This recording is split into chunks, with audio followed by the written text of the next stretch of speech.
That's the problem.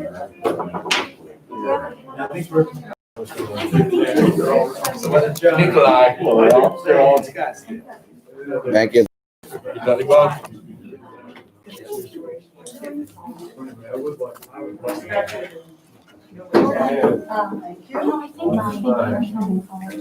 What's up? How are you?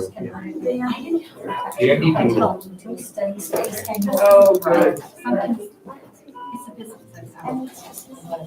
That means nobody's on. Good to meet you. Yeah.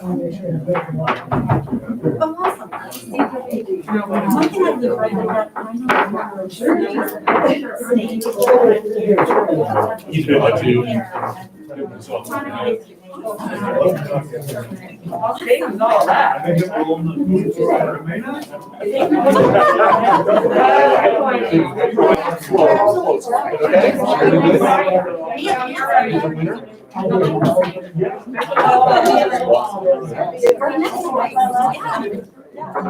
What do you mean? Okay, good. What did you do?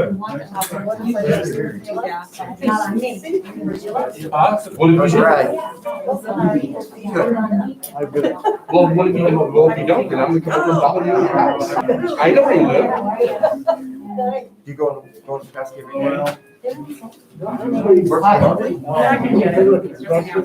Oh, nice.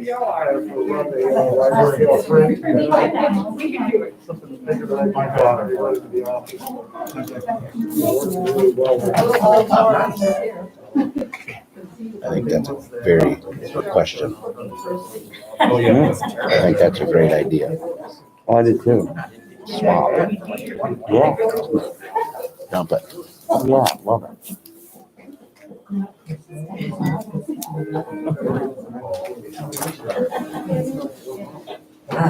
Anyway, sorry, Matt.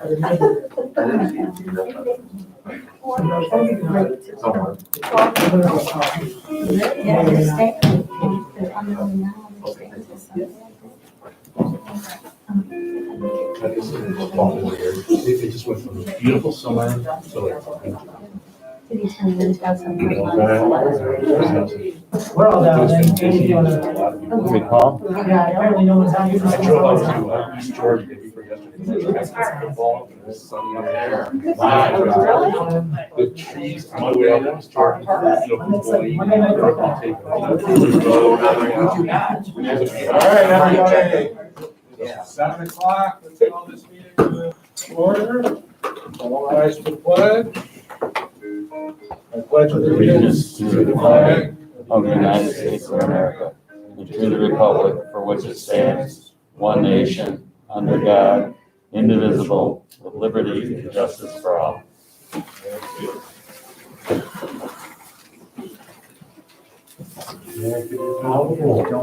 John Leo. Here. Mike Naturkis. Yep. John Copps. And CC Johnston. We do have a quorum. Oh, and Matt Bogira, our beloved mayor. All right. We've got some minutes from the open session of October 5th. From the open. Comments, complaints? All right. That's good. John, did you find anything in there? No, but I wasn't at the meeting, so I'll defer to What? someone else. Make a motion to approve. I read through it, looked good to me. We got a motion. Make a motion that we approve the minutes. We will be the second. So have the second. I'll do something. All in favor? Aye. Opposed? Perfect. Bill committee? Make a motion to pay the bills. Those look good, I would second the motion. Very good. All in favor of paying the bills? We approve the open and close. Opposed? Yeah. Bills are paid. Mr. Mayor, we've got to do the closed session minutes too. Oh, yeah. Make a motion to accept those. She's calling. Second. No, I didn't. You can. He did it before. It's okay. Your turn. It's your turn. You're up. CC second. All in favor of approving the closed session? Aye. And opposed? Perfect. citizens are here. Any comments tonight of anything that's not on the agenda? Love the skeletons. All right. Yeah, they're cool. Yeah. Good idea. People love them. Good. Bonnie Culp, River Springs Chamber of Commerce. Actually want to throw back out to the city and sort of get some thoughts and ideas about open house. Right now, currently scheduled for that Saturday, December 5th. And I was just talking to Kyle about if we do it, could we have the steel drum still here and be in the center of Main and State? And that's okay. So that people, and have all of those roads closed so people can truly spread out. Sort of looking for ideas. We have not heard what Petoskey's doing yet, by the way. They're supposed to discuss it this month, but that's all I know. So I'm just looking for input. I need to ask, actually, I just asked her in the hallway about if they're gonna have it to do use as a scheduling. I have to make sure we're covered for scheduling. So then she asked me about whether we could have it or not. And I told her that I thought if we were, the steel drum band's one of the big attractions. That's where a lot of people congregate around. And if we were to do it, my feeling would be is instead of having to move from block to block to block, we just leave it right at the four corners and we just have to move. So that's when it gets tight, is when it's in between, let's say, between the lyric and across the street, it's limited. This way would allow, no different than the Christmas tree lighting, it actually allows more room to play the 3 sets and people could come and go from there. But that's my recommendation is, I think it would be safer that way, COVID wise. Christmas tree lighting actually would allow us more area because we could go state, north and south, and Main Street, east and west. Seems fun. Like I'd like to see it. Yeah, I'd like to see it go forward, but. And I will talk to the merchants to see what their thoughts are and are they even willing to be open? Because that's a different bag of tricks. Right. And if no merchants want to be open, I'm not sure. So the DDA did discuss this, and the businesses at the DDA table all said they would not be open. But, you've got some places that just get packed, and they were too afraid to try it. All right. It would be a smaller open house for sure, because a lot of people would be careful about it. Yeah. And then the other thought would be, do we make it a weekend kind of a thing? Again, like we're doing with Ladies Weekend. Do we make that a weekend? Therefore, that spreads out a little bit. So we still get people downtown to the restaurants, to the merchants, but not all in one night. So those are our thoughts and where we are. Okay, I'll keep asking. I'll keep great idea with at least a steel drum band if we go that direction. Yeah, I think you should definitely pull the businesses in town, or the retailers. Yeah. Because they're the ones most affected by this. No, I agree. Yes, many of the businesses are not planning on being open. It takes a lot of the impetus out of it. Right. Right. And the steel drum band is expensive, so it's not something that we just throw together. Well, and Petoskey's answer will be pivotal. It's a big weekend for people to come up and enjoy a wonderful celebration of the holidays here. And again, almost if they don't do it, do we go towards a weekend and make it, Friday, Saturday, Sunday, so that it's spread out and we take advantage of, spreading out. Okay. Even- All right. Even if, let's say, the steel drum, like the business probably wouldn't want the steel drum band in the middle of the afternoon or 5 o'clock or 4 o'clock on a Saturday, but instead of doing it at night, maybe the businesses don't want the extra traffic. Yeah. But if there's nothing indicating that we have to do it from 6:30 to 9:30 at night or whatever it normally is, we could do it, though the lights make a difference at night, but. One of the things we talked about at the DDA table too is suggesting perhaps no refreshments offered, because that would stop congregation within side spaces. And if those spaces are already tight, percentage-wise, if you're not standing around eating and drinking, then that would help. I think so too. I think if you didn't offer the hospitality, the food part, and just had the steel drum band and have the Just the business restaurants. open. I think that would almost need to be a requirement. I think That so, we don't provide food and beverage at the, that would, I don't really think you can do it now because you aren't supposed to have buffet type service. Oh, At least well, it can be restaurants. served in a different manner, but yeah. Well, and people would be taking masks down, which is an issue. And yeah, so I think that we would go without food and beverage, which I know takes away some of the fun. I understand that, but Well, All right. It's going to be a different type of event, no matter what you do. Hmm. that's right. Okay, well, we'll keep moving forward and keep you Move all outside. Sidewalk sales in the winter. Yeah. Be fun. There you go. There you go. All right, good luck. I just had one thing to, administrative assistant Yvonne O'Shaughnessy, she is gonna be retiring November 12th. So, we talked last week, Victor, Nick and I met with her, and so she'll be retiring, I'll be posting that position in the next week. But, she's been here 28 years, roughly 28 years, and she's been retired effective November 12th. So just want to make you aware of that. She's done a great job for the city. Good. Any other citizen comment? Anybody on the phone with citizen comment? Thank you. Anyone? Anyone on Zoom, which we have Zoom now. So many choices. There's no excuse not to participate.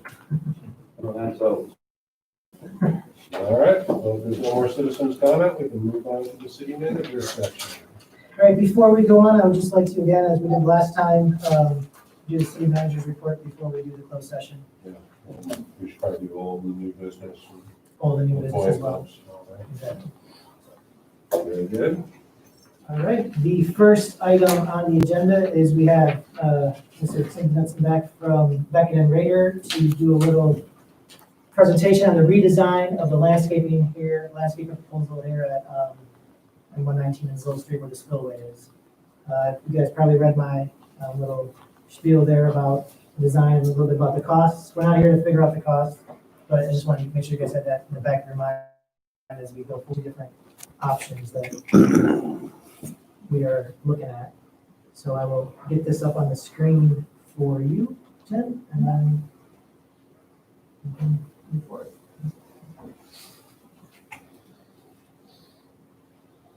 I want this right here.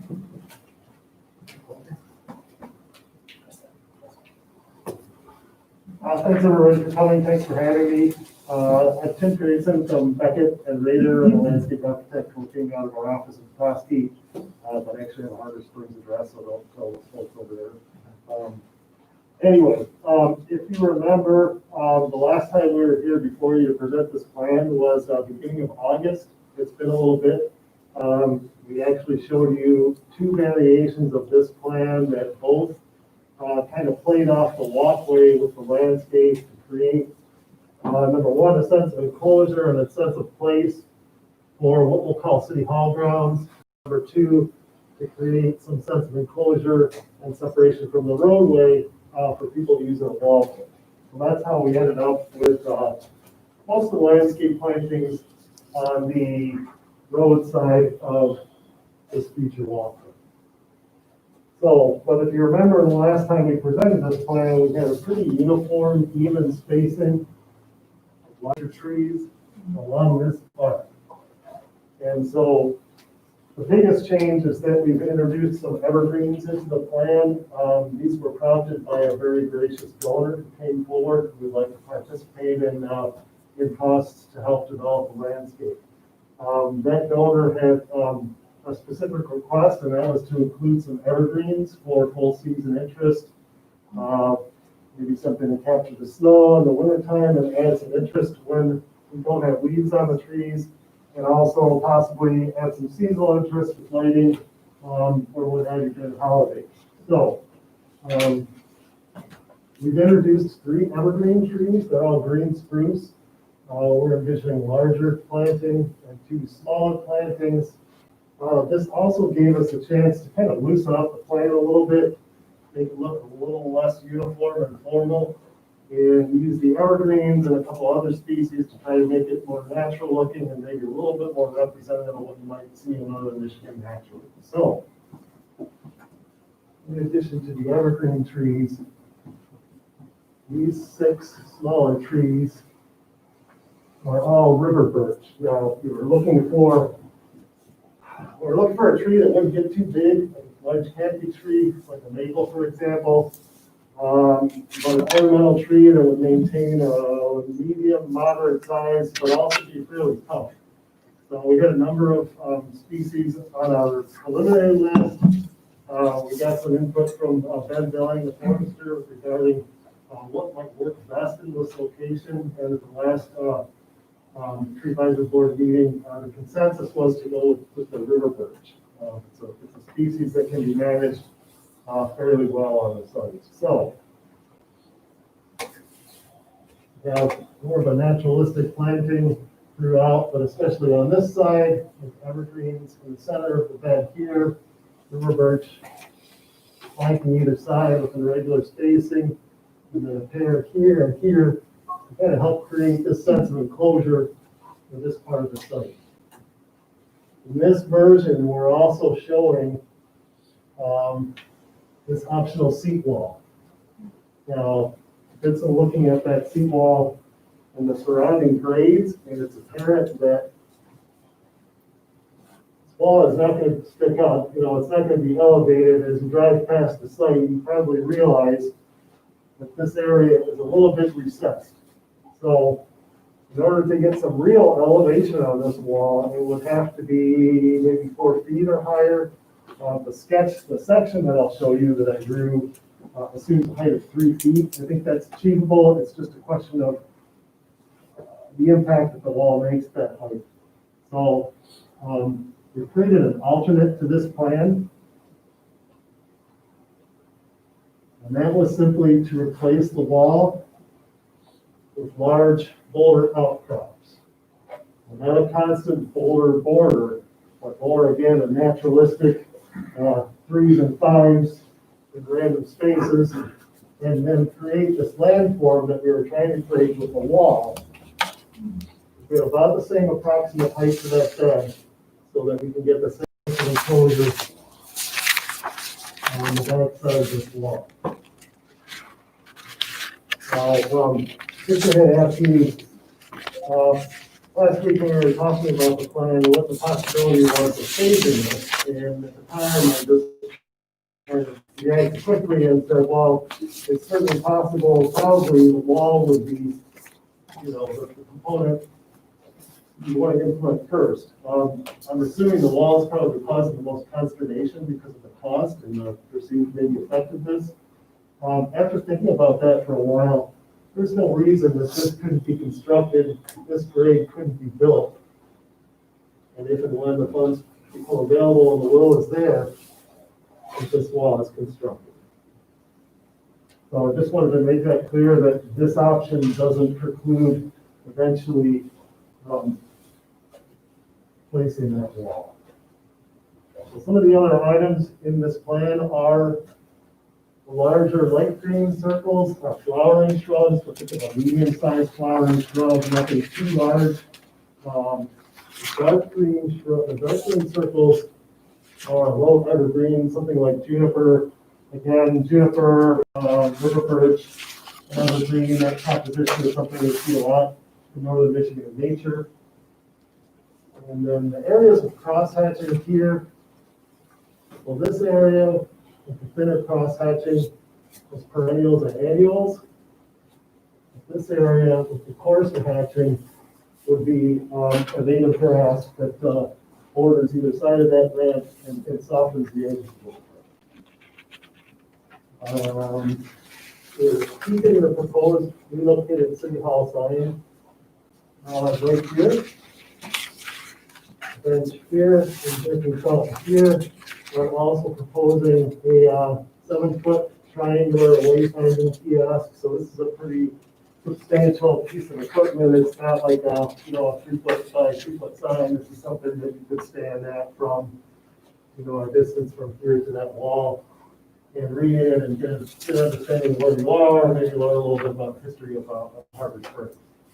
So that would show wayfinding panels on this side and this side, so folks, if this ramp gets opened up to the other side, know which way to go, and they're coming this way, and likewise, people who park here and use the walk have a wayfinding component as soon as they exit the vehicle. So I did a couple of trace cross sections of this plan. I think I showed them at the last tree advisory board meeting, but not this meeting. But those of you who were at the last council meeting in August are probably somewhat familiar with this drawing. We did a similar version of this drawing, but without the other. In this version, the evergreens probably provide a little bit more of a solid buffer to the views beyond this one, which is good. Frankly, the shrub plantings that we had there before were doing the same thing. But if we go to the next slide, that's what really the impact of introducing the evergreens. So this would be sort of, and it focuses your view on those three evergreens, and so it kind of makes more of a statement. Also probably does a little bit better job of buffering views beyond, and some of the visual, I guess, clutter that we want to try to minimize. Buffering the dog park, you meant, right? Yes. Yes. Thank you. Or not. So this is that 3-foot wall, and in this version, the cast concrete cap. Doesn't have to be those materials, but more so just placed it there to give you an idea of height. Is about as close to 3 feet and as close to grade as we were comfortable getting it with our drawings. So you can tell if this stays at a constant 3-foot height, there's a section of it that just isn't visible until you can get closer to the curb and look down into that space. Now I took this shot from this side of Main Street and this side of Zoll, probably set that 50 feet from either. So once you get closer, that wall is going to become a little more apparent. So, we want to present, I guess, the final plan to you today, and we can show you the species that we're selecting, starting with the green spruce, which was a request of the donor. Again, this tree gets a blessing from your forester, pretty tough tree and fairly, for a spruce, fairly fast growing. And that's your river birch. You can also see these at the entrance to the Ottawa Stadium. So this is probably would be one of my first picks for the medium-sized flowering shrub. Dwarf Korean lilac. Don't let anybody tell you that there's a dwarf lilac. There is not. It's just relative to the other lilacs, a little bit smaller. Dwarf Korean lilac will stay 3-4 feet with some trimming. Switchgrass is what we were proposing, border either side of the ramp to get a nice uniform one type of grass for about 3 feet out on either side of that ramp going up.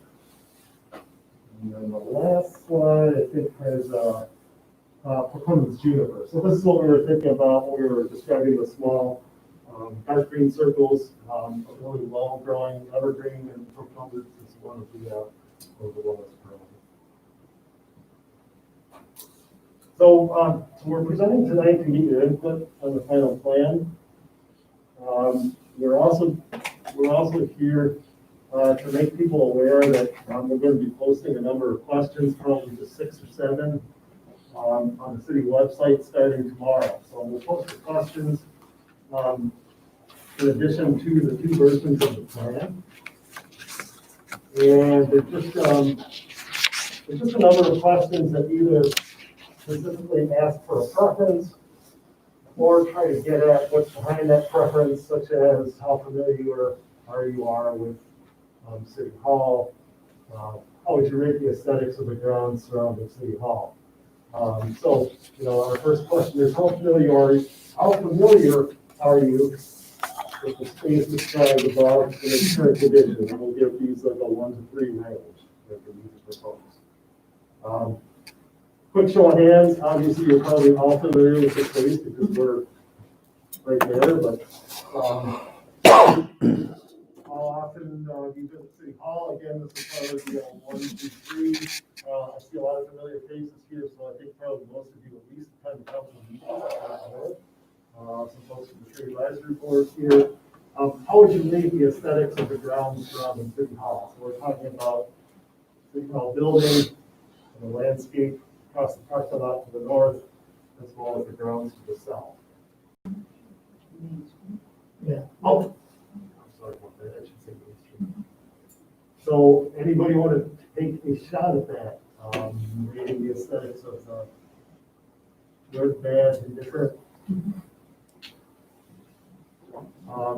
Next question is going to be, how would you rate vehicular safety at the current intersection of Lowell and Lake Streets? And the reason we ask some of these questions, you can see we're trying to get at what forms people's views of what they see in the plan.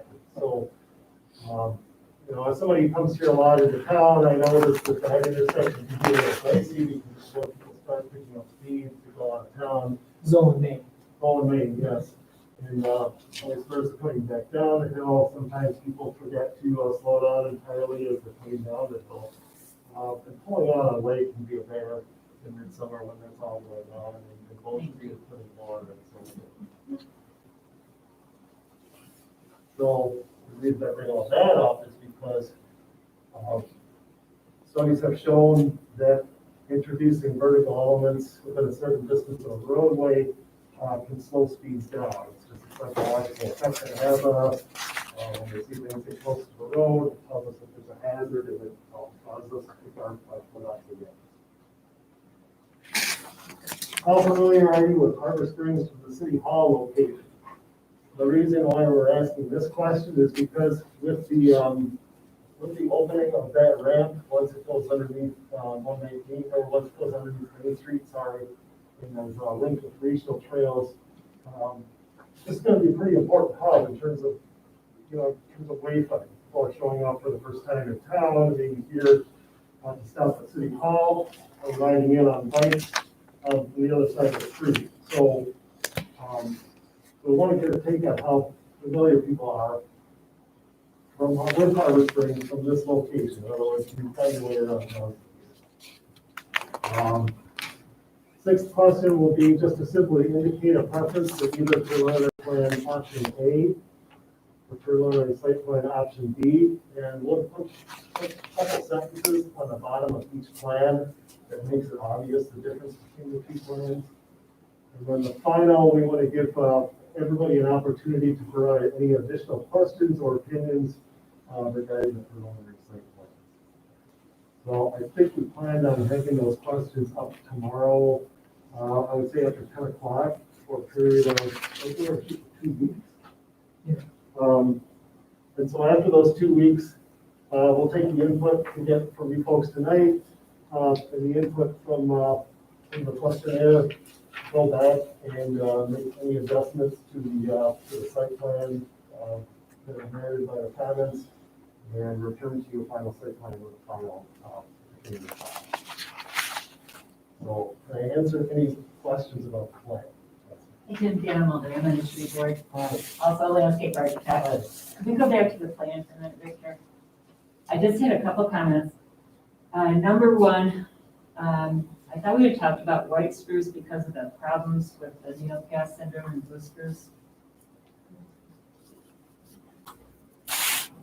We did, that was Colorado. We might want to just check that out again with that. Maybe I got it. Yeah, and then I talked about that as being an issue. Then I'm wondering about where we have the relocated City Hall sign. We have so many months where the perennials are dead to the ground and there's no annuals. I wonder if it would be nice to maybe carry some dwarf grasses or some of the junipers across to that bed. You know what I mean? Yeah, I can appreciate that. I think that makes sense. And then, let's see.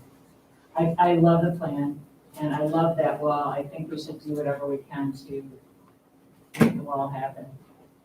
I mean, like right out of the chute, I think that'd be great. At one point, weren't we gonna put the sign on the wall? Wasn't the letters We're gonna go on we're the gonna wall? put lettering that says, like engraved or stamped City of Harbor Springs, but the sign is really just relocating this sign that's right here. Right, but I mean, I thought we had talked about putting it on the wall. and Right, like- Could it be seen coming down and up, or is it angled? So can you see from both directions or not? It would only be seen coming if you're really going east or turning down onto Zoll Street. Because we can't reorient this, because then we get into space right away, basically. And it's just much more difficult to orient it so people can come see it from that way. So it's not really gonna be a welcome, if that was a proposal, it wouldn't be like a welcome to Harbor Springs. It would just say, Harbor Springs or City of Harbor Springs, for those who are turning down this way.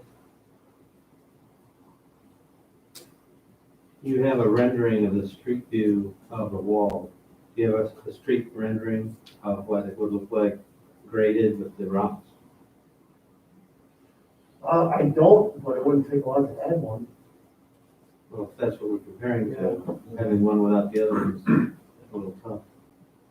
Yeah, and I'll have that ready for, by 10 tomorrow, so we can put it up with the sketch. And also, Victor, at the intersection, we were gonna put a crosswalk there. Right there, where the spillway comes down Eagle Street.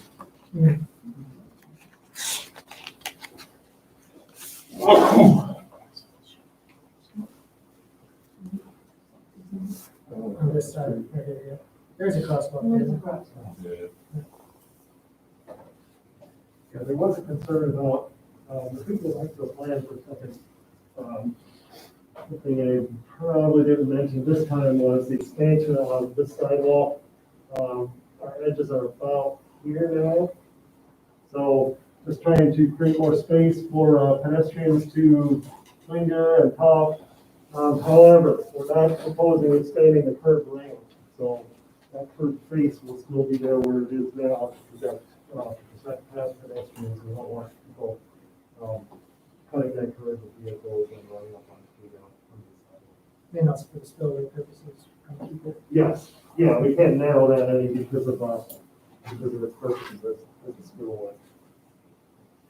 Just a couple more thoughts on the shrubs. The lilac will bloom late spring, but then that's kind of it.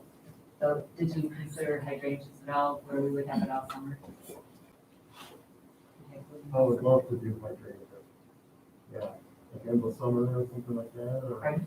endless summer or. No, those, you know what, they don't bloom here because it's free. Or they bloom minimally. I was thinking like a little lime or something like that, Okay. or a little quick fire. Strawberry vanilla is a beautiful one. I have it and I like it. Yeah, I mean, I would defer to, you guys know what grows well around here.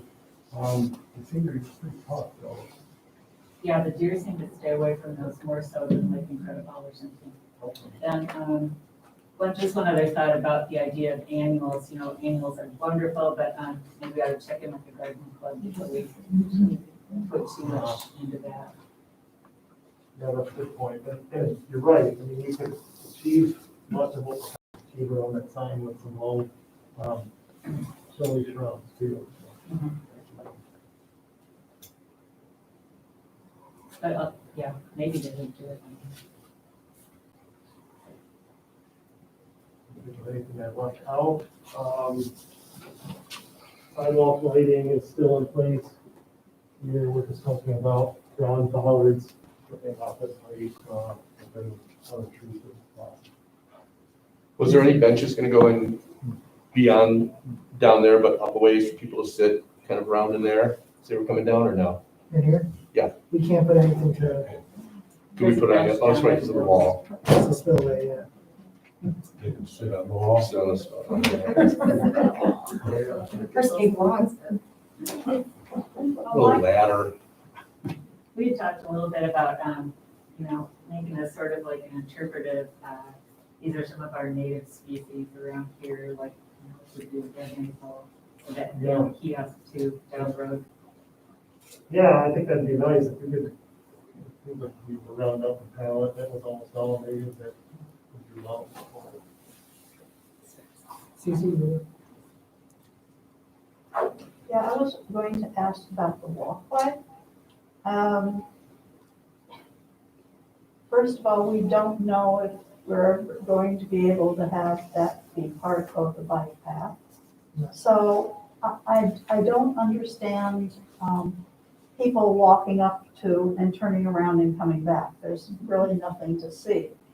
So I'm wondering if at this time, because we don't know what's going on, if we really need to have all of the sidewalk and everything that goes around the parking area and that comes down all the way down past the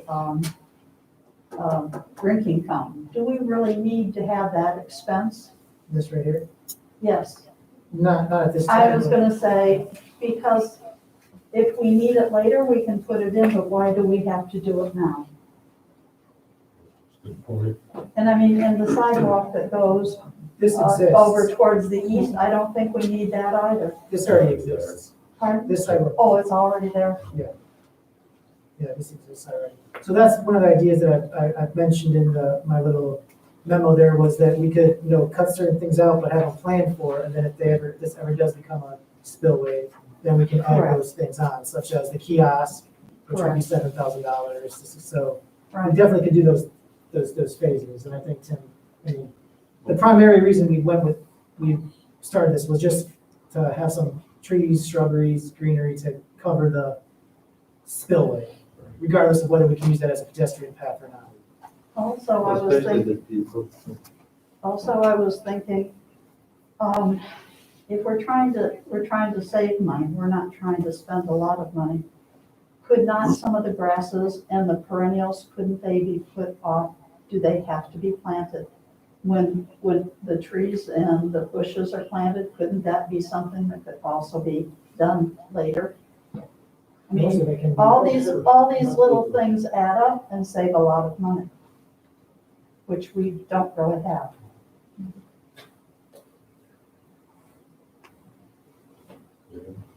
Well, a lot of the whole project is really, it's not needed, quote unquote. You don't need another wall to cover another wall. Those are all expenses. And to me, the wall is only gonna be observed at the last minute when you're leaving town. Correct. If you're gonna put all this money and time and effort, design or decorative wall, it's not gonna be really noticed or used. And how many times do you need to tell people they're in Harbor Springs? I think it ties the whole thing together, though. I think that's the whole point of that wall. Is it ties it all together and kind of, you know what I mean? It boxes it all in. Yeah, but the bricks do the same thing, or the stone would Most do of it the all, same thing. Oh, big boulders? So Yeah. we're just trying to hide the concrete wall that got put there for the spillway? Basically. We are trying to minimize the impact of the entire spillway, so not just. I don't think you need to hide the stadium, to hide, what's happening behind there. You almost want to leave that exposed so people know where the stadium is instead of have to employ a bunch of wayfinding signs, more wayfinding signs. Will you do a rendering with, like a field stone? Yeah. Just a field stone wall Yes. versus the brick?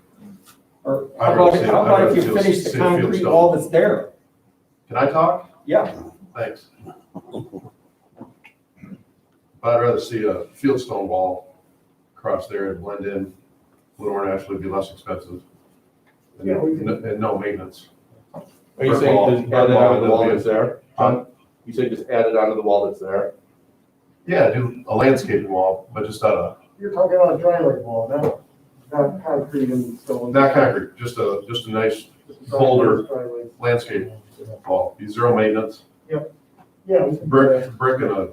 and as much as I'd like to see something there, but it just turned out to be a maintenance problem, especially with sprinklers, water hitting it, everything else.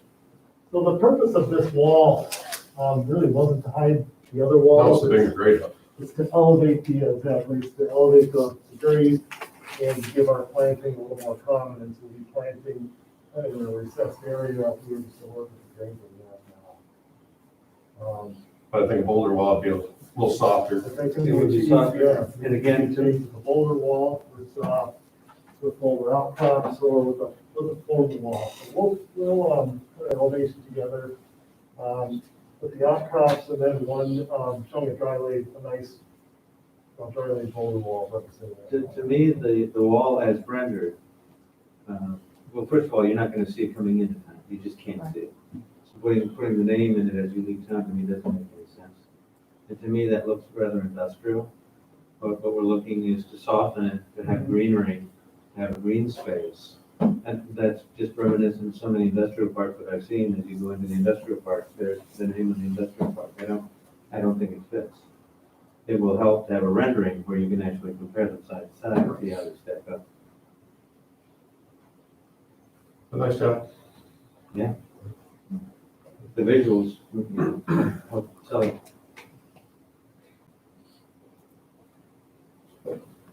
On next. Thank you. Any other questions? Anything on YouTube, Andy? Nothing. Anything on the telephone?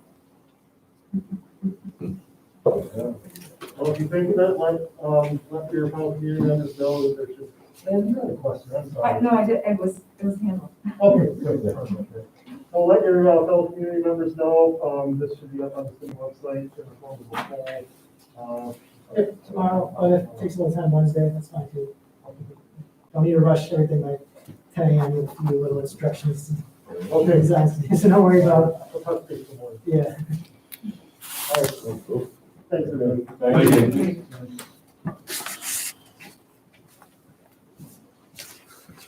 Okay, we can move on to item B, which is a presentation by CDA Director Margot DeMoose. Just a kind of update to where we are in the year with the DDA and where they're going. And I'll get this on my screen right now. I'm just gonna scooch up here so you can hear me. And, well, actually, I think we can do it sitting, if that's okay. As Victor said, for those of you that don't know me, I'm Margot DeMoose, the DDA Director for Harbor Springs. In the last few months, the topic of the Downtown Development Authority has come up quite a bit. And I wanted to give you some history on the Harbor Springs DDA and give you an update of the current state of our DDA. I don't think this has been done since the resurrection of the DDA in 2012. There did used to be a Harbor Springs DDA. We're not entirely sure when it went defunct, but then it was recreated in 2012 by ordinance number 180 of the Harbor Springs City Council, and also from the Public Act number 197. The Harbor Springs then DDA developed a taxable increment financing plan in 2015, which ran through 2017. The TIF plan was then renewed from 2018 to 2022. What is the purpose of a DDA? And that is to address problems of economic decline, strengthen existing areas, and encourage new private developments in the downtown district of our community. They seek to accomplish this goal by providing the community with the necessary legal, monetary, and organizational tools to revitalize the downtown district, either through public-initiated project undertakings or in concert with privately motivated development projects. Currently, what are the financing options available to DDAs? First, there's taxable increment financing, where a community can capture property taxes which would have otherwise been paid to entities such as community colleges, libraries, or counties. Millage, we are able to levy up to 2 mills for municipalities with populations of less than 1 million, or up to 1 mill for municipalities with a population over 1 million. Special assessments, revenue bonds, revenues from property owned or leased by the DDA, donations and grants to the authority, and contributions from the local unit of government. How do we get our funding right now? Currently, the Harbor Springs DDA revenue is comprised of special assessment at $45,900. That's $1 a day special assessment on the property owners in the central business district. We also receive TIF capture revenue. At this point, that revenue comes out to about $35,000, which is expected for 2020. and that is on the Harbor Springs City, Cemetery, and Library. This does not include the county's TIF portion. This year in 2020, we have received $9,700 through grants or donations and $5,900 in event income. So if you'll go to our financial statement, Victor.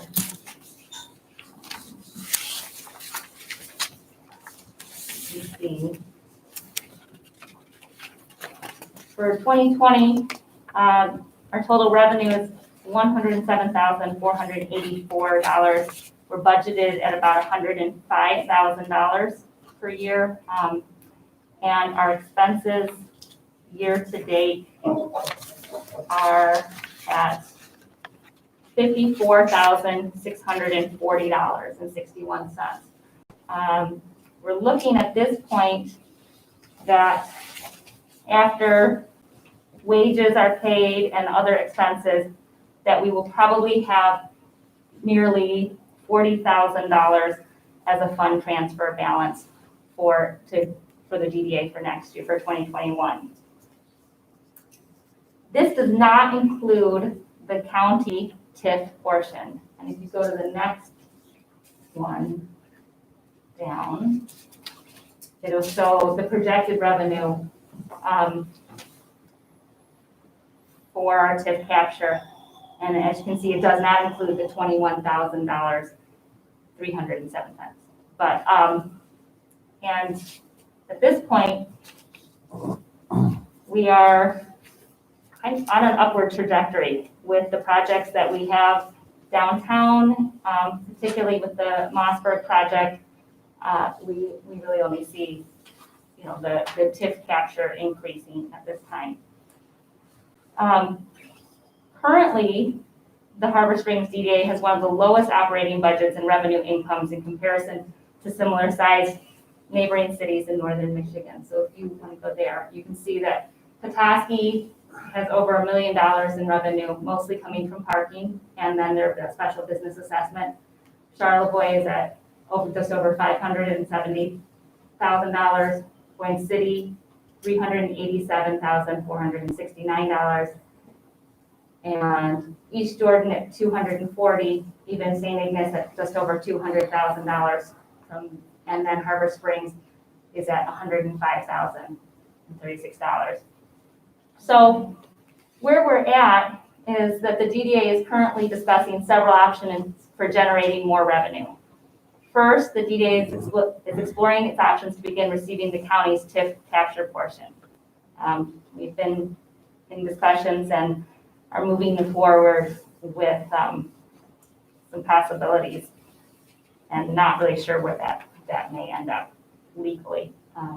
Second, the DDA is evaluating raising the special assessment and or levying a mill on the central business district and principal shopping district. This would only be on the central business district. And after talking to the DDA, I think a lot of people feel that the $365 special assessment could conceivably be increased without it being too detrimental to most of the businesses down in the central business district. Third, the DDA is exploring grant opportunities to fund specific projects. And lastly, it is investigating the possibility of creating a permit paid parking lot, specifically to Spring Street, the Spring Street parking lot. In 2018, the Harbor Springs DDA renewed their TIF plan. In the plan, several projects were highlighted to be accomplished. And now this is where we stand on those projects. So, first, there was phase 2 and phase 3 of the wayfinding system within the DDA boundary would be implemented, and that was completed in 2019. A waterfront beautification project would be implemented that addresses waterfront aesthetics, public waterfront access, and facilities for recreation. That is in progress and has kind of dependent on the master plan and the plan that's going to go forward with Marina Park. But we were able to raise funds for the picnic tables for Marina Park this summer. Thirdly, an existing vacant lot owned by the city of Harbor Springs located near the intersection of 3rd and Spring Streets was created into developed into a parking lot with 20 to 25 spaces. This is the lot that we are considering looking at as a possible paid permit lot, which could be another source of revenue for the DDA. The merchants walkway will be improved, was also part of the plan. That is also on hold, waiting for city direction as far as, I think there's an easement issue on that one. Downtown holiday lighting will be improved or replaced, and that has been in progress. The 3rd Street holiday lighting was completed in 2018. It's an ongoing effort that we have. We created the Winter Ice Festival along with many and multiple promotional and marketing campaigns in the downtown for the businesses and restaurants. And then implement a business recruitment and retention program. That's something that's still in development. And then develop and implement a downtown enhancement grant program. And that's also in progress. And we were able to receive our first grant this year in 2020 for COVID relief reimbursement. And then provide additional snow removal and management to the downtown was another thing that was included in the TIF plan in 2018, and that is also on hold.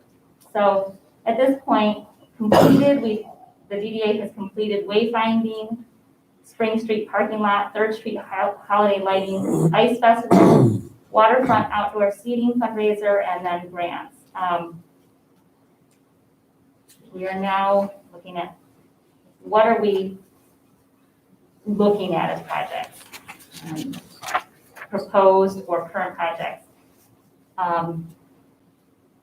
We are looking at the tree grade that we've spent a lot of time investigating and researching the streetscape improvement program project, 3rd Street lighting, waterfront park improvement, wayfinding. We've created a new website which is supposed to be which will be launching soon. Business promotion with social media development and ongoing downtown promotion. We've created an informational flow between the city of Harbor Springs and the downtown businesses that I don't believe existed fully before. Communicating pertinent city information along with outreach, making grants and other resources available to small businesses. We created the Ice Fest, which last year generated $5,900, and then pursued the grants and looking to organize a merchants meetup, a quarterly or biannually merchant meetup with the downtown businesses. What are the future projects we're looking at? The Main Street lighting, the waterfront, park enhancement, permit parking lot, merchant walkway, and a maintenance fund for ongoing projects. As you can see, I think a lot of these projects are, large projects that can be done conjointly with the city, with the electric company, with working collaboratively with different parts of the city. And I think with what we're seeing with our property values going up and us getting some stability in our revenue streams and a more solid footing for the DDA, I think it puts us into a position where we would be able to participate in some of these capital improvement projects, whether working together or saving and putting some of these projects to the next in a plan for the next 3 years and implementing those or working together. So at this point, that's where I see where we're at. And I just think that where we've come from in the since 2012 to now, we're in a much stronger position. And we can do a lot to benefit the downtown, and which is the heart of Harbor Springs. So if you have any questions. I do. The parking, we've had parking, analysis done here. When Tom Richards was here, he did a big thing on paid parking and all that stuff. Can we access that so we don't have to go through that again? Pay for that? We do I have, think it would change too much. I think we do have all the information, I believe, from all like the, what it would take to put in the gates and all, I mean, some of that I don't, I mean, I'm assuming some of the costs would have changed, but we do have a lot of that information as far as that goes. And, so yes, we can, but. Awesome. I don't know if we'd still have that or not. I remember you did that. I'll see what we have on our drive. I don't know if we ever had a full-on study done. Tom With Tom Richards. had some recommendations. You might be able to look it up. He sent it to me one time. Right. Yeah, that's what it is. Or he had some ideas. Mhm. Never been any talk on including businesses uptown rather than just the little group We in a can't. 2-block radius? It's so that the DDA boundary is the same boundary as it goes back from whenever this was created, and I think it was maybe in the 1970s, and so if we go outside of the boundary, it starts all of the financing over, and it's really only able to be, the public act is only for the downtown area, for that kind of financing. The uptown can do their own DDA. There are linear DDAs that exist, but it wouldn't be a part of ours. It would be a separate operation. I just know years ago, it was always the talk, when you got downtown and you got uptown. We agree. So, The point of at least the tip of financing is to enhance a downtown and a community and to develop areas that needed to be developed. I know Petoskey also does a taxable increment financing authority for their waterfront, so you could do it that way specifically for projects, but I don't know. You cannot do it. You cannot combine the downtown and uptown.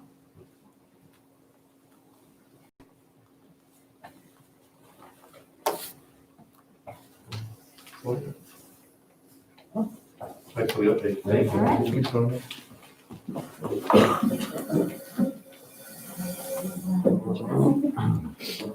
Good job.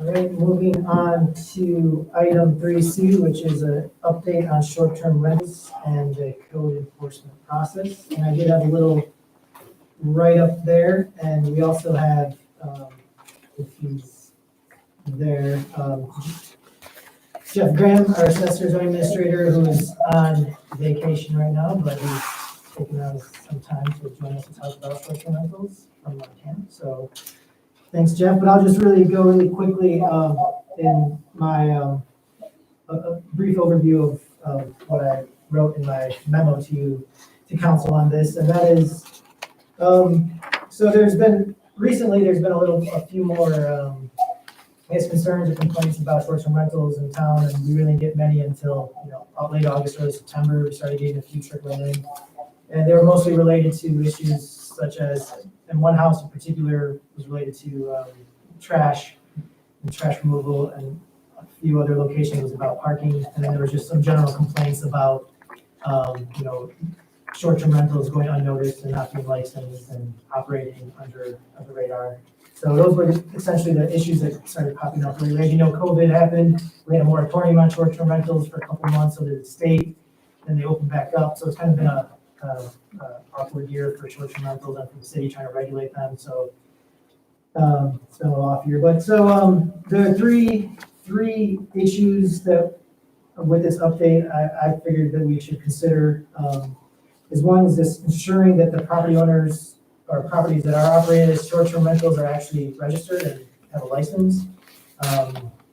There's several different dozens of websites where you can advertise and list your short-term rentals, and it's really hard for staff to know if a house is being used as a short-term rental, and sort of hearing the neighbor make a complaint, having the police go up there and knock on the door and saying, are you using this as a short-term rental? There's really no good ways other than trying to find out who these people are through the websites that they advertise on. And as I showed, there was a company that we reached out to, actually Jeff reached out to a couple companies, one of them, Harani, they're called. They actually found out that there's about 70 being advertised right now in the limits of Harbor Springs as short-term rentals through all the different websites that they scour. So having something like that is very useful because it gives us an ability to send out a letter to these people saying, we made you a short-term rental, you have to register, as opposed to having our own staff spending hours and hours and hours. There is a cost to using a program like that, so it could be anywhere between $2,500 and $5,000, but that could easily be countered with just increasing the fee for the users of obtaining a license. Right now, a license for a short-term rental is $100. You can increase that to $150 or $200 to easily cover the cost of the program or the company that does that.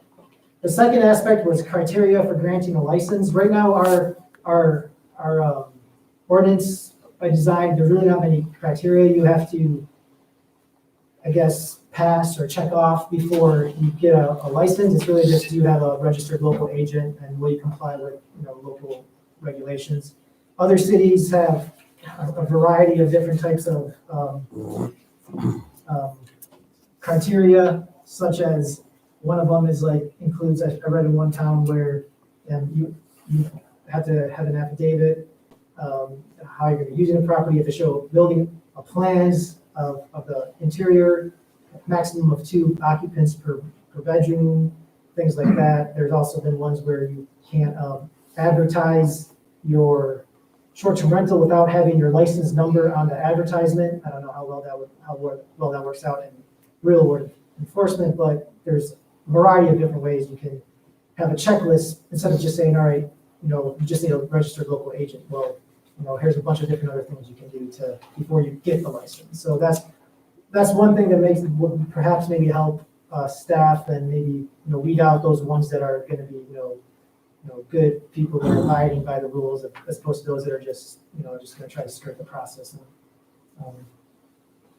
try to get under the system, under the radar somehow. And then the third issue was enforcement time and process. As you saw, Mr. Graham, Jeff wrote a memo on the 2 separate memos, one on short-term rentals and one on enforcement process in particular. And Mr. Raymer's online too if he wants to add anything. But basically, by state law, we only have 2 ways that we can actually enforce penalties, and that's either by civil infraction or a misdemeanor. And both those options, really, they're a long, formal process that involves city attorney, the police, and potentially the courts. So it's a long, drawn-out process, and it's not very friendly. So we've developed an informal process, which is these people.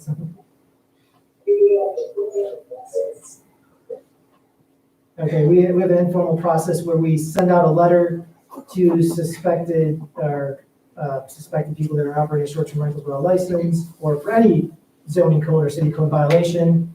We ask them, they have 2 weeks to, fix the problem or get in contact with the city to try to address the problem.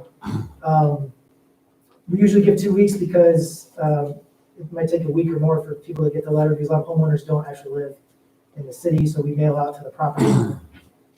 For short-term rentals, you can mail it out to the local agent, which would be, if they're on file, that's great, but if they're not on file as a short-term rental license, there's no local agent to contact, so you have to give it to the property owner. Then we do a follow-up letter, with a shorter time frame that says, all right, you didn't respond to our first letter.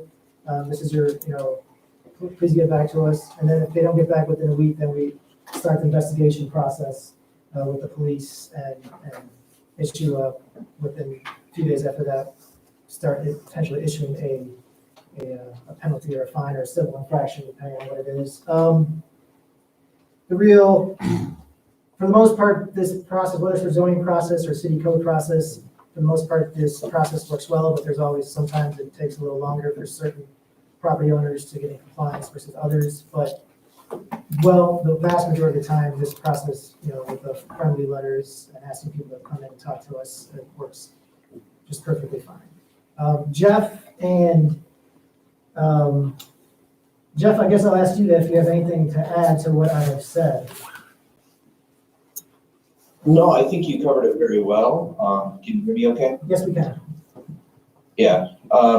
My question would just be if there's any other thoughts or questions on that.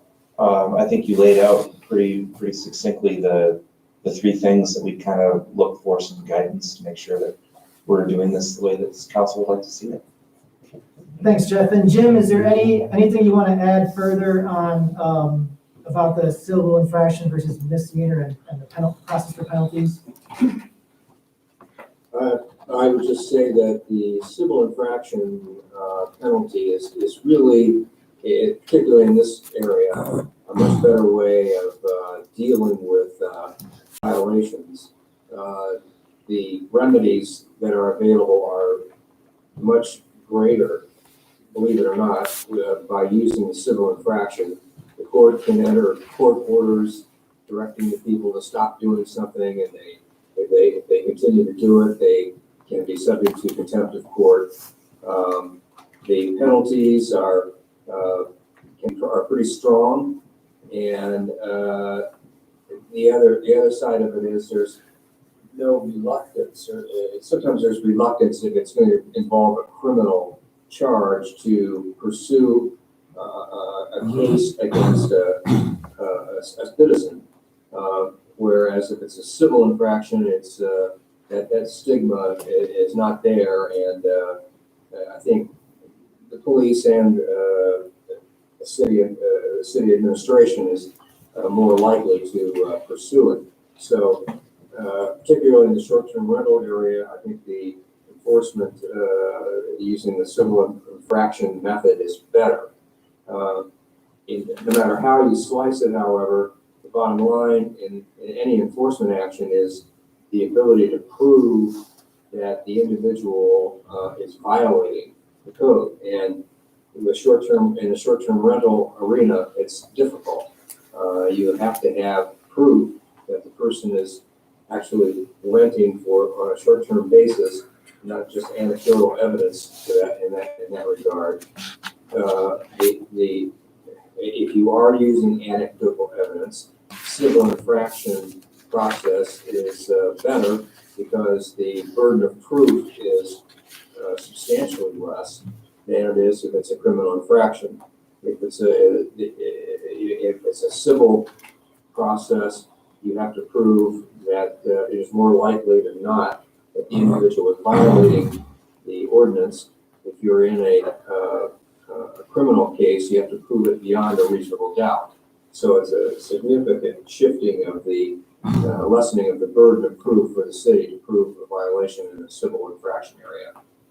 And I think we had one incident, I think recently, which kind of showed the way that the city's process of sending letters and then ultimately involving the police worked very well.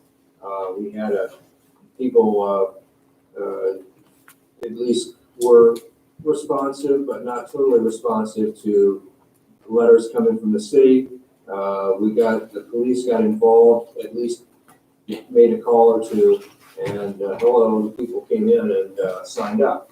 So I think the process can work, and it just requires a little patience. And if the people are resistant a little bit, sometimes it helps to have the backing of the police to make it work. So those are my comments. Thanks, Jim. And Kyle, you want to speak a little bit to just the monitoring and enforcement part of trying to figure out who is actually a short-term rental. And actually, the area that I live, we have the same issue going on right now because our condo association doesn't allow short-term rentals. So the problem that we have is, as far as on our side, is determining if somebody's there longer than 30 days or not. And also, if there's not a relative, the people unfortunately are getting savvy as far as how they're doing it. And they may say that they're a relative or something. So we have to use one of these search engines in order to determine if it's a rental based on what they're advertising, or if it's somebody that actually renting from them, or if they're just staying there as we're allowing these people to stay at our house.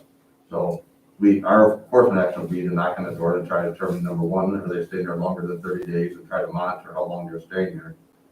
That's going to be one of our challenges.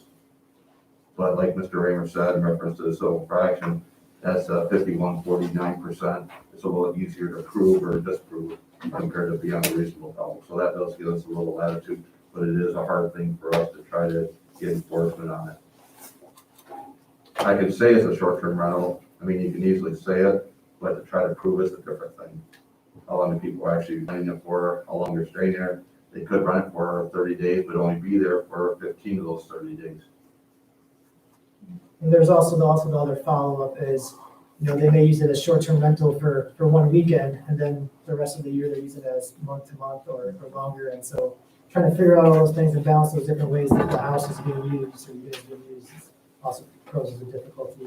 And then there's also, you could even have them on one of these websites. We could have the Harani group, for example, searching for them, and they can be advertising that they're using a short-term rental, but actually never rented it out yet. And then how do you prove they're using a short-term rental just solely based on an advertisement without actually knowing if someone has actually used it? So, I mean, it's a stronger case you can prove, but still, you still don't have, you need the proof that they actually use it. So there's a lot of different quirks and issues involved with enforcement and regulating. But I think having a company can definitely solve this, if they search this, because at least we can send out letters to them saying, hey, we understand that you might be operating as a short-term rental. Did you know you have to get a license? Please come in and get a license. So it solves it without being aggressive at first. And then if we don't hear any responses from them, then we can, on some particular houses, start more of a formal, yeah. Yeah, because actually, ironically enough, I just met my sister for dinner tonight, and they're renting a place down in Boyne Falls, and it's a short-term rental, and it was blocked out for the month of October, so she thought it was rented for the month of October. Ironically enough, the homeowner blocked out this month to do home repairs. They know the homeowner, so you might get on the search and say, oh, it's blocked out for a month, they're renting it, but actually it was just the opposite. He blocked himself out for a month, so he could do repairs. But I think the approach of letters and trying to get people in compliance, so at least we have a handle on it, so that if we have an issue like we had up here, where we can take care of the trash at a more timely position. I think if we get compliance, at least we have those contact numbers. Especially with the idea of raising the fees to cover the cost of the website. It seems like in any of these scenarios, particularly when you have a dispute, having the information over time from the service would be well worth it. So, and the service is not expensive. It's really what we need from a council is a resolution we'll come back to raise the fee. So we'll go with one of these services once we raise the fee, a resolution to raise the fee, because that will help us cover it. It's just a preliminary report, was very in-depth, I thought. Yep, and then, this is where they even show you where they're at. So it's definitely, and this is just, it's a snapshot in time, this is not during the peak of the summer season. So, they're consistently monitoring these different 60 or more different websites to figure out where the short-term rentals are at. And I think we've learned a lot about the pluses and the negatives, and I think we're gonna learn more as we move forward. But having this tool in place and having the historical data, you need to have it. You and the police department, we need to do this. Do we limit the number of licenses in a month or summer or? We have not done that. No. Charlotte does, Right. and what is their population compared to ours? About 3 times, and we're already at their max. Why are we doing that? We don't have a hotel. We have nowhere for Kiosk has a hotel. Well, Our Spruce has a hotel. That's why a lot of people do rental here. I didn't choose to live here to live in Disneyland. I mean, what is it in it for the people that live here to have that? I mean, I get it. We're a community that's a resort community. I get that. But why overrun the place? This is just what people say. This isn't my opinion. Okay, This is, people say the reason why we have so much rental here is because there's nowhere for anybody to stay in this town. It's been a problem for years, is having a hotel here. Get a hotel, you'll get rid of a lot of that. Victor, is this being addressed in the master plan? it'll be discussed. I don't know how it will be addressed, but that's up to the planning commission to decide if they're gonna include something about it, but I know it's being discussed. Well, it definitely should be a factor in what we're looking at. this is a reality that's going to be with us here from here on out. Yeah, it's not gonna go away anytime soon. We did ask a question or two about it in one of the master plan surveys. No, in fact, if anything, I would guess that it's accelerating right now. There's money to For be sure. made, a lot of money, which is another reason why I don't object. In fact, I endorse raising the fees. For the people that are short-term renting. you know, Agreed, they're making a lot ton of money off that. Well, one of the graphs from that, outfit, they show that what our revenue would be levied a 12% tax. And so the nightly rate, average rate is $270 for, It's what I'm saying, you could get $300 to have a license to do rental in this town, nobody blinking an eye at it. Yeah, easily. We've got a comment on that, Ms. Farr? I think Harbor Springs has stayed the charming town it is because there aren't a lot of hotels. And it's not it's not a tourist town, it's a resort town. That's what is appealing to people who come here. But anyway, can I address the question to anyone? Sure. Who would I address it to about short-term rentals? All All of you guys, okay. Can I get your name for the record, please, and your Sue address? Winter, yeah, I'm sorry? Sue Winter, Okay. like the season. How is it that is it a non-conforming use in a residential area? How is it a conforming use? And do you think of it as a business or a residential use as a council? well, it's conforming because it's passed by, as a statute, it's an ordinance that allows it, so it's conforming in the whole city.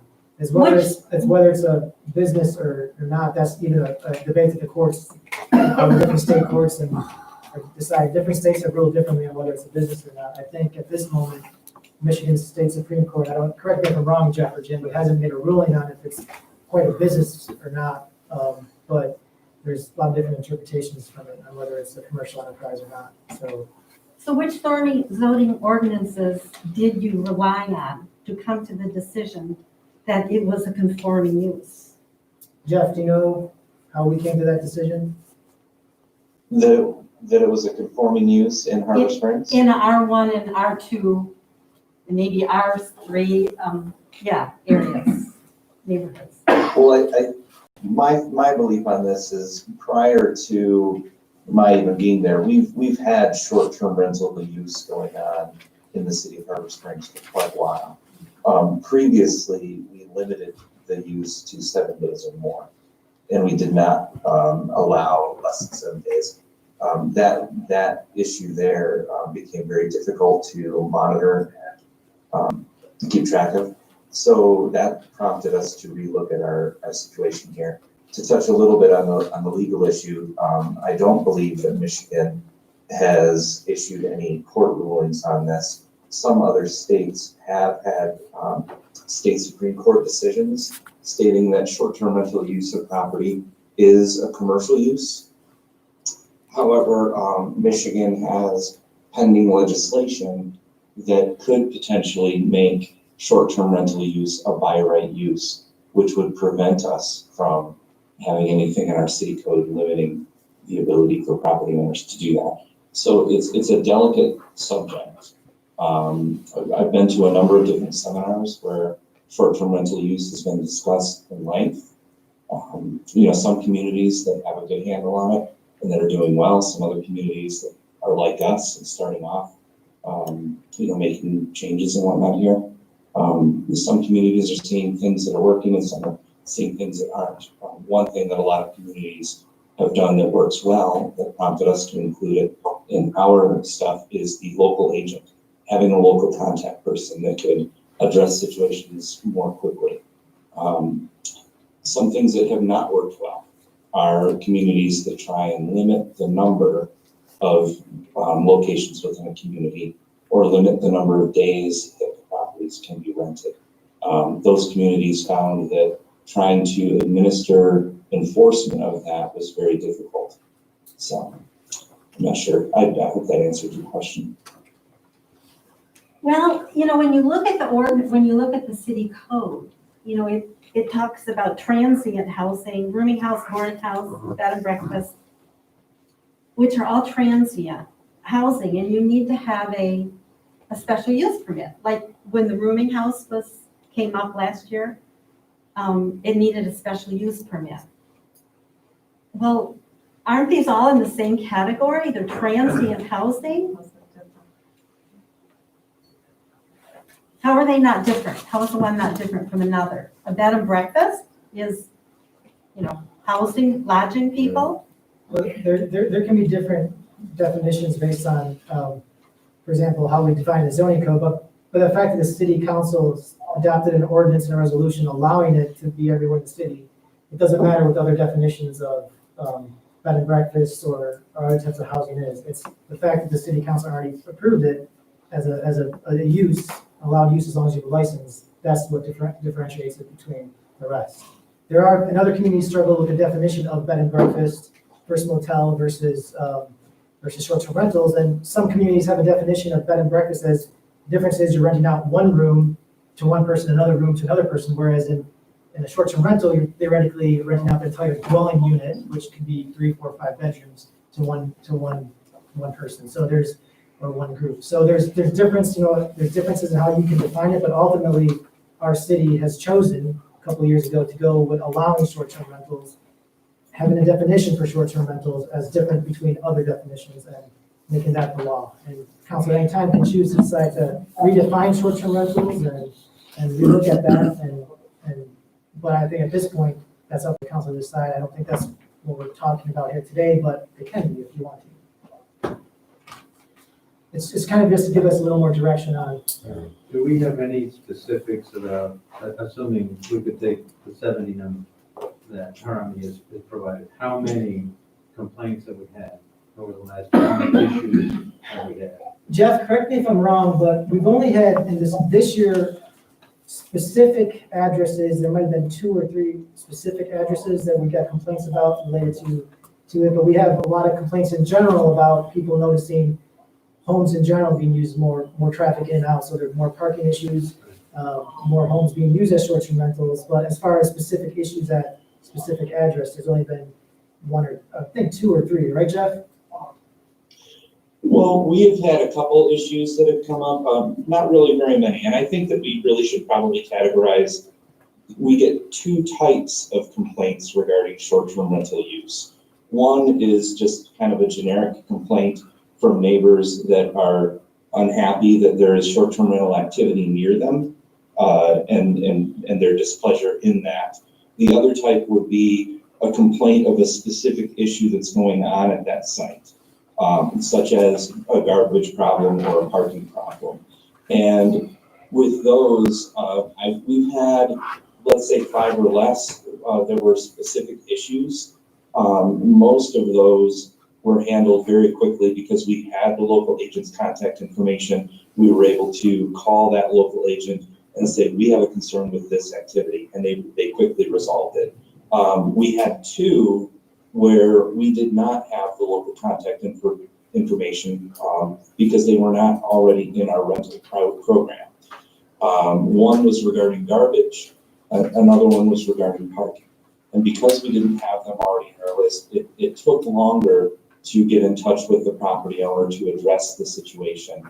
1, so that we could get them enrolled in our short-term rental program, and 2, to resolve that issue. But really basically just 2 issues that took some time to address and take care of. And Jeff, these calls, these complaints come into you?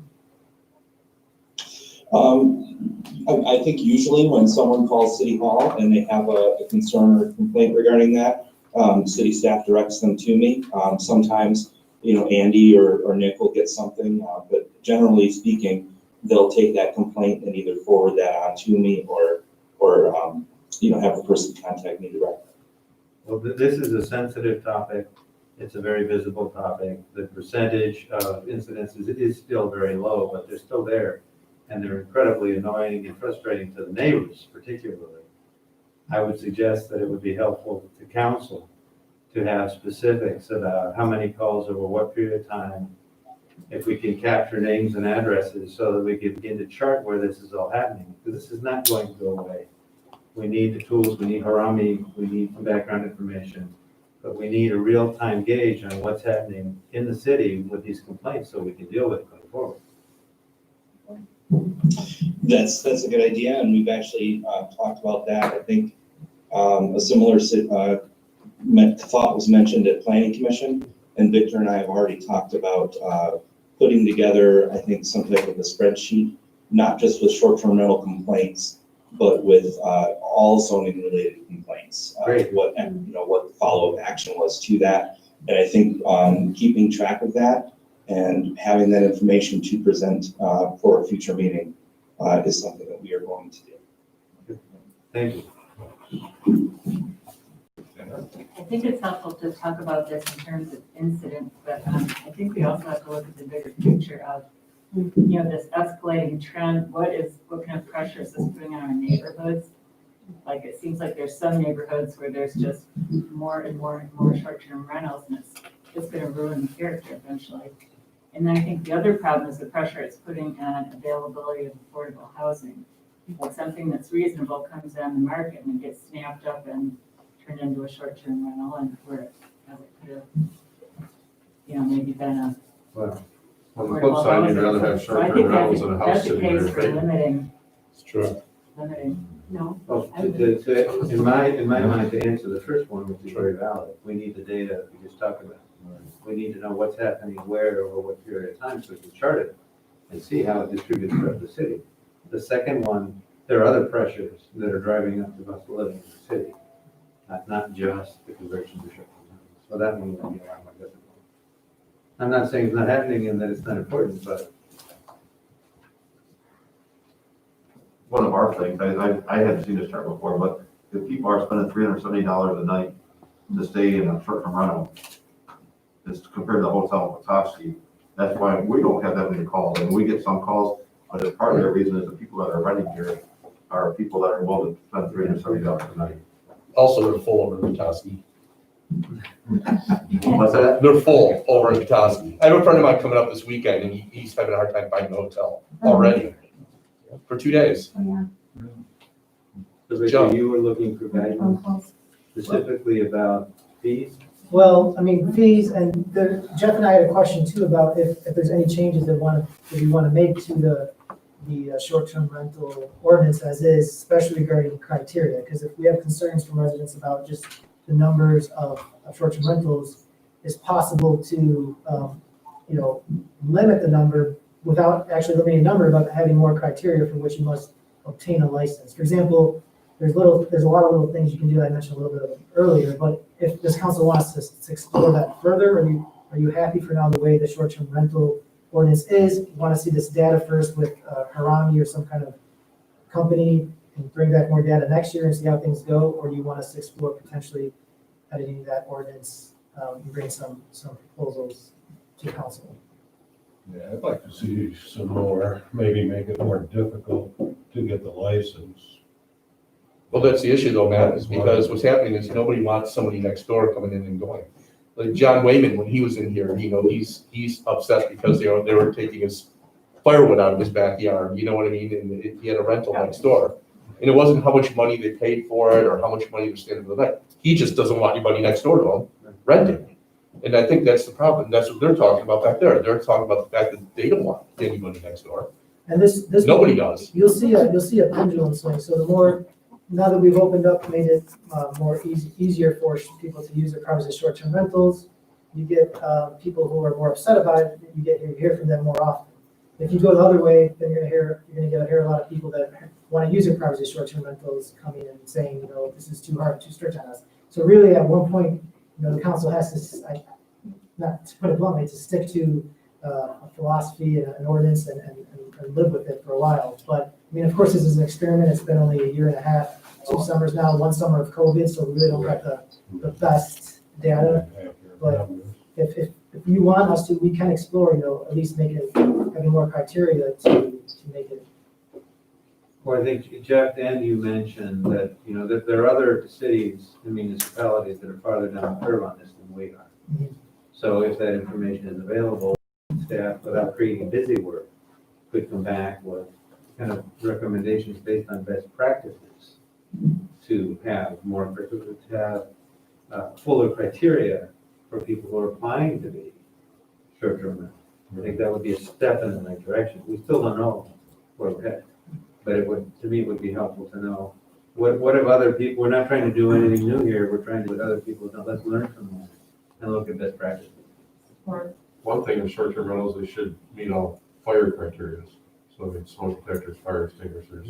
Is it in it? Well, no, there's, I've never read. not, I don't think in ours, but there are, in different towns, they Some do of the have that areas already carbon have a fire code, monoxide. which we don't have yet.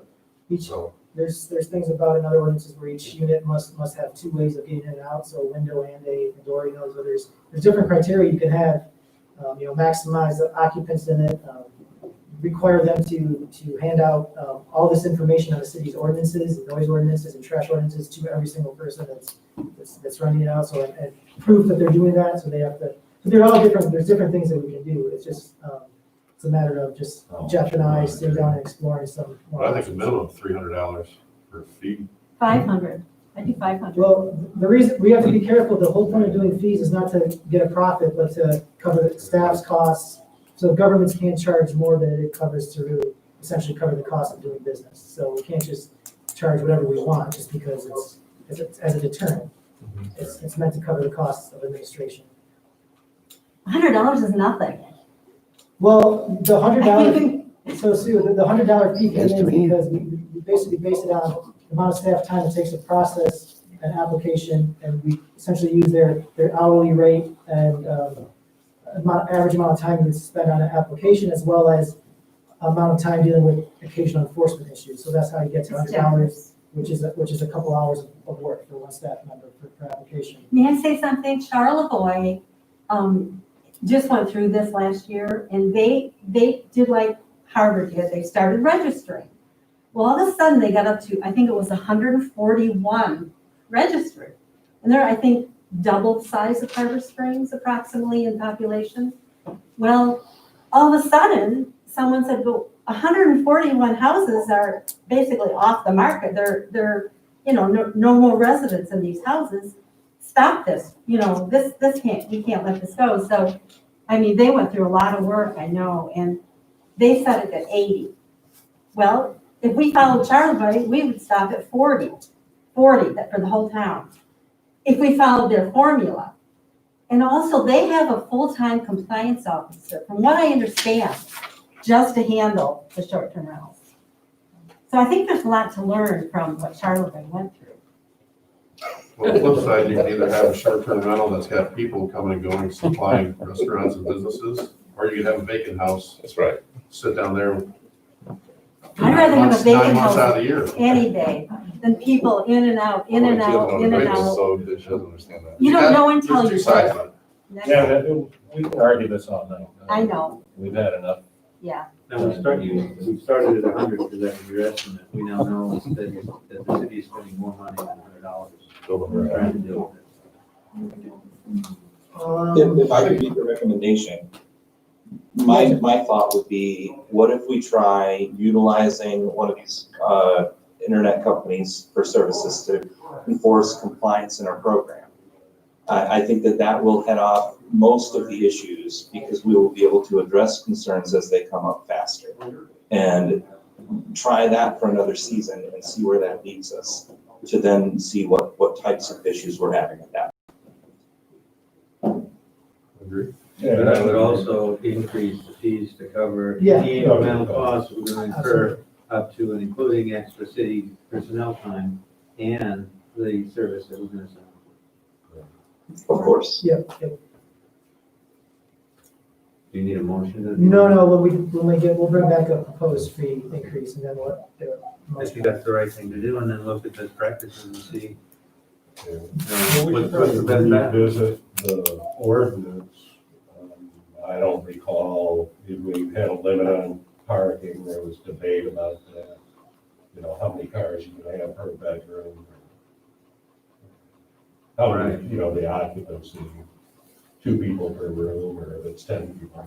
So you would come back with a recommendation? Yep, we'll come back with some recommendations for that. Okay, great. Perfect. That's what we need to do.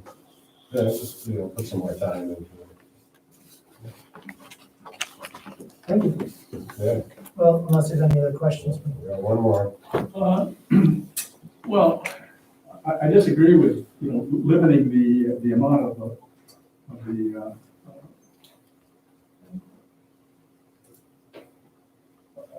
the amount of what would you call it? License. The fee for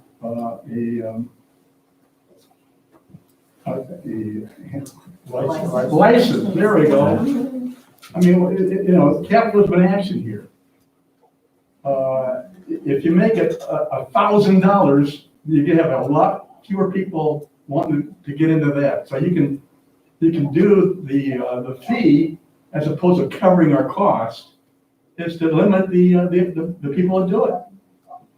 I mean, why not? Can I say something to that? But you can't, number one, you can't profit from it, that's number one, and number two, if you were to do that to me, I would rent it out more to make up that money.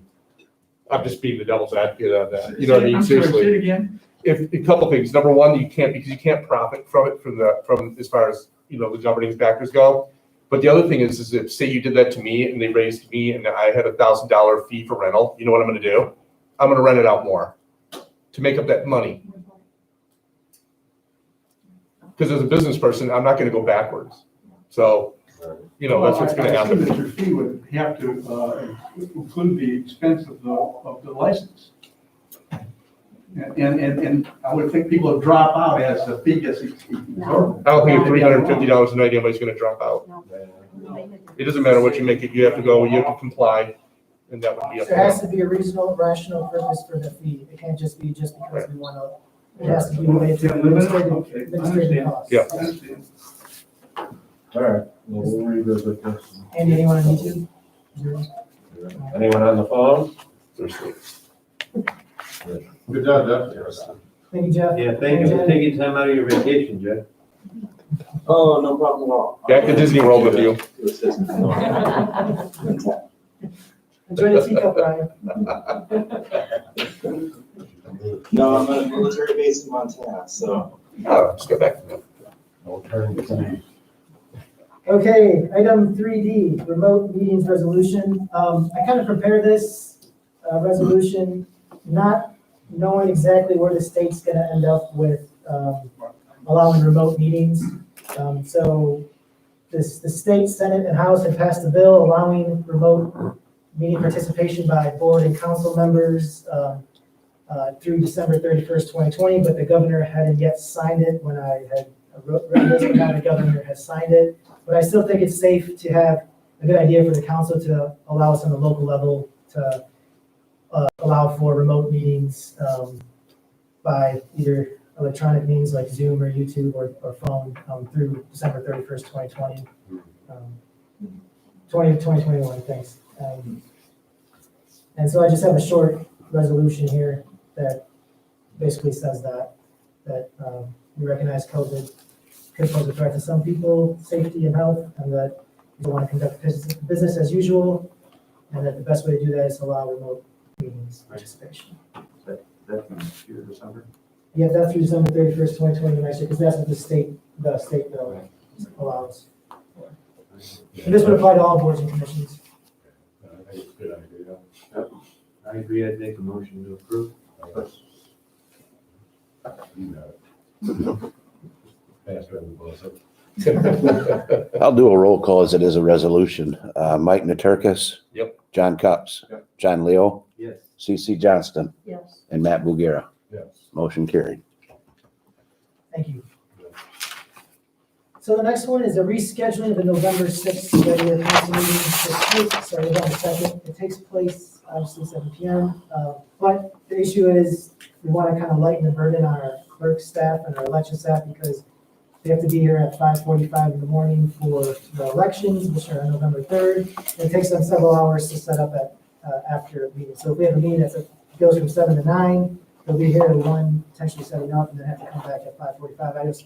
They'll be there all day the next day for over 14, 15 hours. So the idea is either to push, one proposal I had was to push it back to like maybe 3, 4 o'clock on that Monday, or earlier in the day if possible, or do it the day after the election. Our charter does say that whoever, after elections, whoever wins, their appointment doesn't start till the Monday after the election. So technically, we could still have it on the Wednesday with the same council members, whether win or lose. But it might be better to do it the day, just keep it on the Monday and do it earlier.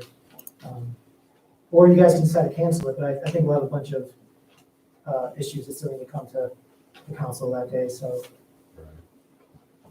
just entertain any. 4 o'clock works for me. Yeah, earlier in the day, is fine with me. I think you do, early 4. Earlier than 4? Yeah, so that the people that are working the election, I mean, what if the meeting does go 2 hours, 6 o'clock? Or 3 o'clock would be, that if it's a 2-hour meeting at 3, would be. Happy hour. Bring Definitely gotta lighten the crew up. 9 a.m. Yes, and on my end, any little bit that I can have, I'll take, just because we gotta set the room up a little differently for COVID and What's your just, suggestion? what's that? What's your suggestion? Yes, anytime prior to 3 o'clock. 4, yeah, as early as you guys can make it. 3 o'clock. Make it a short meeting. And this one, I will need a motion since we are rescheduling an already scheduled council meeting. So I'll need a motion. Motion to reschedule the November 3rd council meeting. I'll second that. November 2nd. November 2nd. One of those, yeah. Here's my button. I don't Yeah. have a button. And I'll do a roll call on that. CC Johnston. Yes. John Cups. John Leo. Yes. Matt Bulgara. Yes. Mike Maturkis. Yes. Great, thank you guys. Thanks a lot. Going now to city manager report, not a whole lot to report in the last couple of weeks. The Harbor Commission did meet, was a long meeting, probably the longest one we've had, a 3-hour meeting, a lot to talk about. We'll be seeing a lot of their issues from the dock and dredge license, Little Traverse Ferry, Harbor Building, Park, kayak storage. We'll see all that at the next council meeting on November 2nd at 3 p.m. So,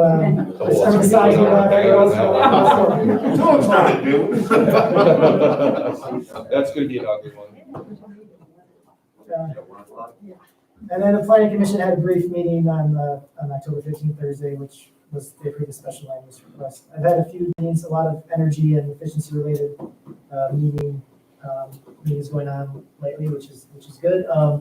We have issued our RFP for the solar on the buildings. We are also applying for a grant that could potentially give us 70% match for this to install solar. So if we get that through the state, it's for rural development infrastructure. So Andy is working on that, and there may be another grant as well, but we could have most of our project paid for, so that's all I have from the city manager's update. Okay. Boards and commissions? Yeah, boards and commissions, need a volunteer for the, 99s? Pardon? Oh, wait, the personnel committee. personnel committee. We want to volunteer, or just nominate someone? I'll volunteer, Oh, Okay, unless somebody else would care to. Lisa? You have time. I couldn't do it if I was not on council, right? That's true. That's true. Yeah. I guess you're the choice, you're. Well, you're being kind of pessimistic, aren't you? Yeah, there's no point in putting her on, and then do it again. Right. All right, well, I'd like to nominate John Leo to be on the personnel committee. You're here. Sure. Make a roll. We meet twice a week. You already meet with you twice a week. Like I said, he got time. Careful what you ask for. All right, all in favor? Aye. Opposed? And I'm supposed to nominate someone for the zoning board of appeal, but I dropped the ball on that, so we'll have that next week. Or in 2 weeks. And just an update, that is the only appointment left to be made for this year. So we don't have any appointments expiring until 2021, so. Are we losing someone? No, it's just it was for time to be reappointed. All right. All right,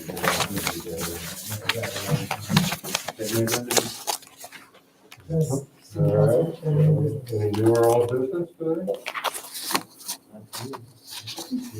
All right, No, sir. one more time in the Welcome back. One more time. I'm reminded of a story involving Ted Kennedy, who co-authored a bill for a windmill, the wind farms. And it was a touchy-feely project back in the time, and so everyone just approved it. And then they decided that they'd put a few of them out in front of Hyannis Court. And Ted Kennedy stopped that dead. And the comment was, from one of his staff that heard it, was, "Not in my backyard." And tonight we talked about, the low-cost housing and rentals, and what people in this town who live here and pay taxes, and should have the final say. And the problem is that in our block, for example, as long as it doesn't affect me or anybody else here, you kind of let it ride. Well, in our block, a low-cost housing guy has bought land on our block, and he's going to develop it. Huh? You sure of that? Well, that's his. And That is his charter on he's a builder. All right, you guys can fight about that at home. There's a mixed perception on low-cost housing. No one wants to build projects in your neighborhood. Right. They want to build affordable housing to attract, young professionals, a more diverse group of people. Not everyone can afford $1 million house. And that's what we need in town. So, don't get nervous. They are going to build a slum next to you. You can't afford to build slums in Harvard. The slum would be. All right. Kyle? The November, that Monday meeting, I will not be able to attend, but I'll consult with Victor at 3 o'clock. I can attend, but I'll consult with Victor on any of the issues that might come to be on the agenda, and he'll have my opinion. Sure. All right, well, we've got to move on to our closed session. I make a motion that we have the closed section. Jim, what's that language, Jim, we need? That language, y'all forgot. Talking about Chris Rouse. Move that the council meeting closed session under section 8B of the Michigan Open Meetings Act to consider the purchase or lease of real property.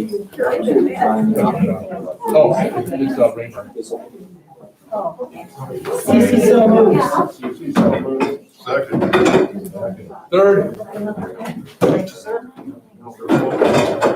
Roll call, John Leo, Yes.